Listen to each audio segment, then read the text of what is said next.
Srimad Bhagwad Gita, the soul song sung by none other than the supreme controller of the entire universe, Lord Shri Krishna.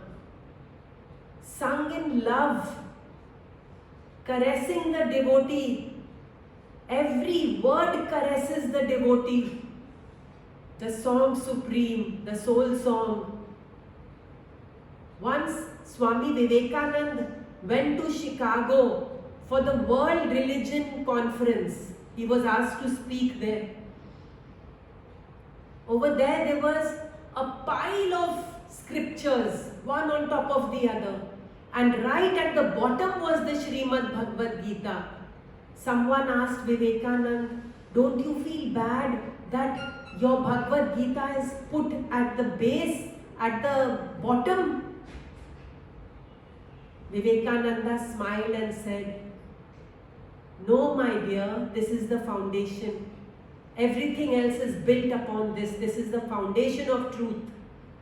This is the foundation of solidarity. This is the foundation of Brahma, of the Atman, of the Paramatman. This is the foundation. Shlok number 1. Shlok number 27, chapter 1.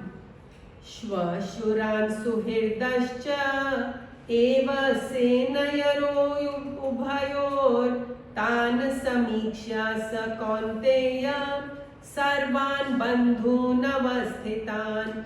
And seeing all those relations standing there, Arjun is looking, all his relatives ready for war. He sees all those relations standing there. Kaunteya was overcome by utmost grief. Arjun has never felt anything like this in his life before. Utmost grief, watching his relatives. And when we are entangled in the samsara, we are filled with utmost grief. And when we are detached from the samsara, though we are householders and we live in the same home, but we don't get entangled in their thoughts and emotions. Everyone is being guided by Lord Shri Krishna in their respective fields. Why do you grieve, dear friends? Everyone is functioning according to the script given to him by Lord Shri Krishna. Why do you grieve, dear friends?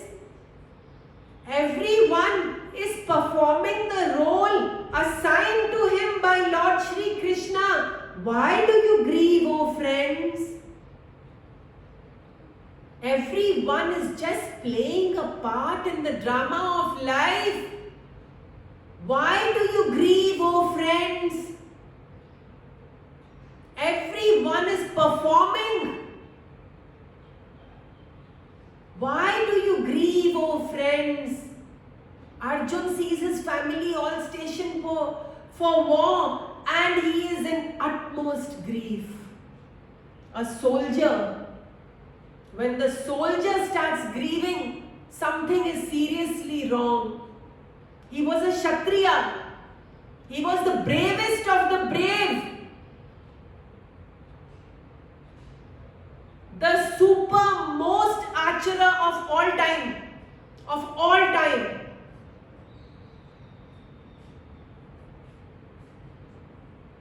He is grieving with great pain in his heart. And Bhagwan calls him Kaunteya. In the last shlok, Bhagwan had called him Parth, the son of the Mother Earth. Stability, abundance and forbearance. Now Bhagwan is calling him Kaunteya. Bhagwan is calling him Kaunteya, the son of Kunti. That now you've become a small child, Arjun. You need to be treated like a small child and explain the truths at length. Slowly but surely, to ascend you to the higher consciousness, Arjun. You walk with me, Arjun, says Krishna. Walk with me, dear Arjun. I will take you to the heights of spirituality. and all this grief will leave you forever. Surrender to me, Arjun. I will take you to the beyond. O Kaunteya, the son of Kunti, a small child, vulnerable, attached to his relatives, his heart filling up with memories. I used to play in Bhisham Pitama's lap. I was the apple of the eye of Guru Dronacharya. He loved me more than anyone else. And I have to fight these. Yes, Arjun. You have to fight these. Only once you are all alone within, you can reach the height of spirituality. When you are not attached to anything in the material world, you can reach the height of spirituality. You have to remove yourself from this delusion. You have to untie the fetters of bondage with Guru Dronacharya and Bhisham Pitama. Only the one alone can traverse all his weaknesses and reach the cosmic consciousness. Yes, Arjun, you have to fight. Look at whom you have to fight. You have to cross over to the other side. Seeing all those relatives standing there, Arjun is in bad shape. A soldier who has never lost any war.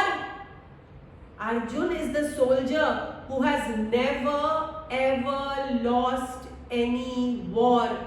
Never has his legs trembled. Never has the Gandhi fallen from his hand. Look what is happening to him today. When we are placed in the field of attachment, this is what happens to us. When we see our near and dear ones, this is what the surgeon cannot operate upon his own son. No. Somebody else has to operate upon his son. His hand shakes. He is unable to perform. Like this, oh dear householders, when anything happens to your near and dear ones, you start trembling. No, have faith. They are in Krishna's guidance. So when he sees his relatives, he says, Bhagwan, help me. Dear friends, say, Bhagwan, help me. I don't know who all you go and tell all your problems to. Makes no sense. The people of this world, can they help you? No way. They themselves are entangled. They themselves are grieving. They themselves are caught up in the snares of attachment and hatred. How can they help you? Why do you go to A, B, C, D with all your problems? All you need to do is sit down, join both your hands and say, Krishna, please help me. That's all you need to do. What Arjun is doing. Krishna, please help me. Whenever you are in trouble, friends, whenever you are in trouble, just sit down quietly, join both your hands and say, Krishna, please help me. And the help will come. Gajendra was an elephant who was in his previous birth a saint. But because of a curse, he became the elephant Gajendra. Solid elephant, he was solid.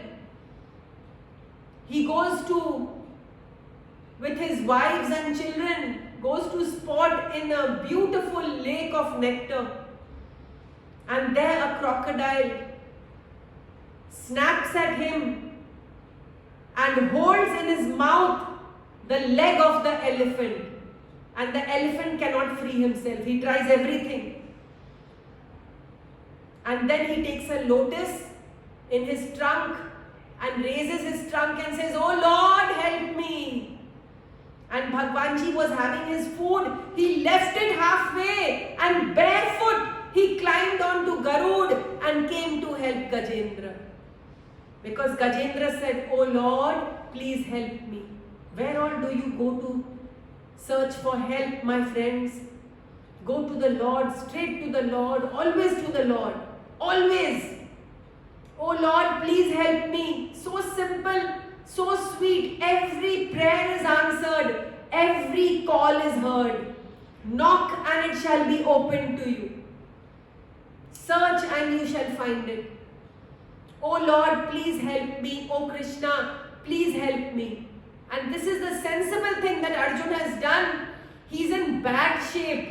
But what he does is, he calls out to Krishna.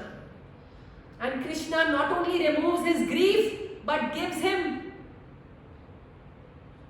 endless bliss. Takes him to the beyond, where all is love, light and bliss.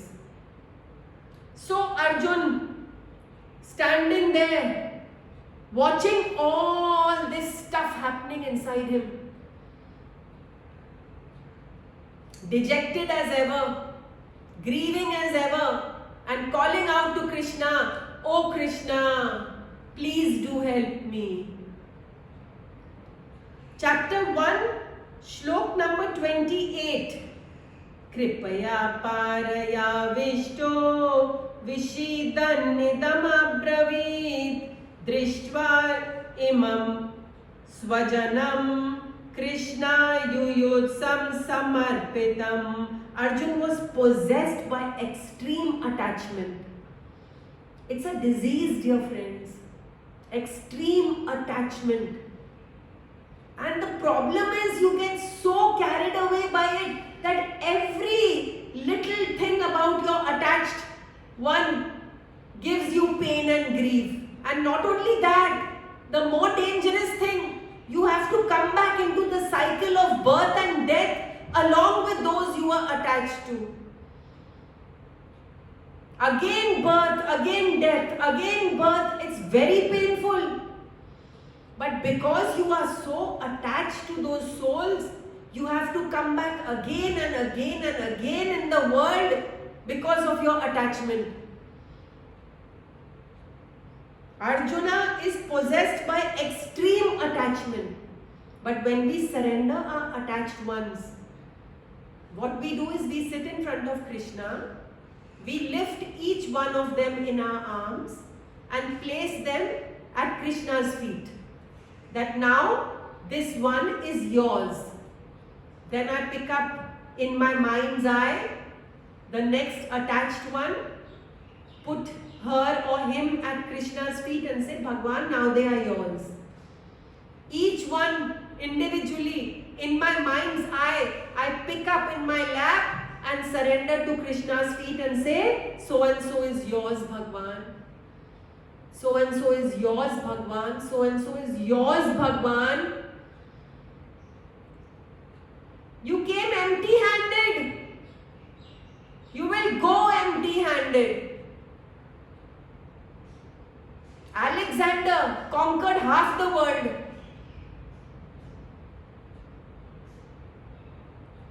And he came to India and he got bitten by a mosquito and he died of malaria. Small mosquito, can you imagine? The one who conquered half the world gets killed by a tiny mosquito. And when he was dying, he said, "When you take my funeral, just put both my arms outside to show that my hands are all empty-handed. Nothing I am taking with me. Nothing except your divine love." Oh dear friends, divine love is the only thing that will go with you. All else will remain here.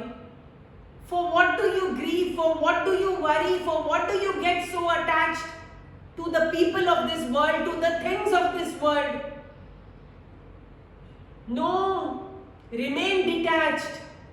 You can do everything with love.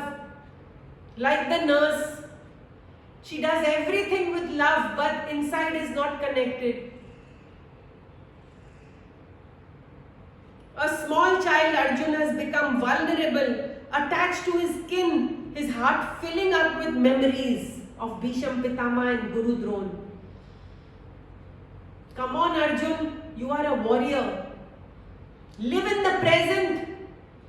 Never mind what all happened in the past. Live in the present. Otherwise, you will carry burdens and burdens and burdens with you when you die. All the memories of the past, all the worries of the future, you will be carrying them with you. Arjun was possessed by extreme attachment. He uttered these words in sadness. "O Krishna, seeing these family members assembled here for battle, my limbs give way." He cannot stand. This is what happens to us in attachment. And when we are detached, we can do the same service 24 hours without crumbling, without our legs giving way. When we are detached, we can perform the same good deeds. We can look after our kin and kith with great love in our heart without crumbling. But when we are attached, it affects our service. It affects our seva. We are not able to perform properly because there are knots inside me. There is fear inside me. There is worry inside me. There are memories inside me. There is weakness inside me. Detach yourself and perform. Perform beautifully. Look after everyone with great love, but without attachment. Here Krishna is removing us from these snares of attachment.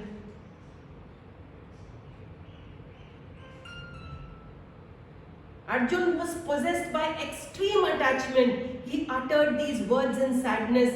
"O Krishna, seeing these family members assembled here for battle, my limbs give way." Thus ends Shlok number 28 of the Bhagwad Gita. I surrender to you, dear Krishna. You are my love, light and my peace.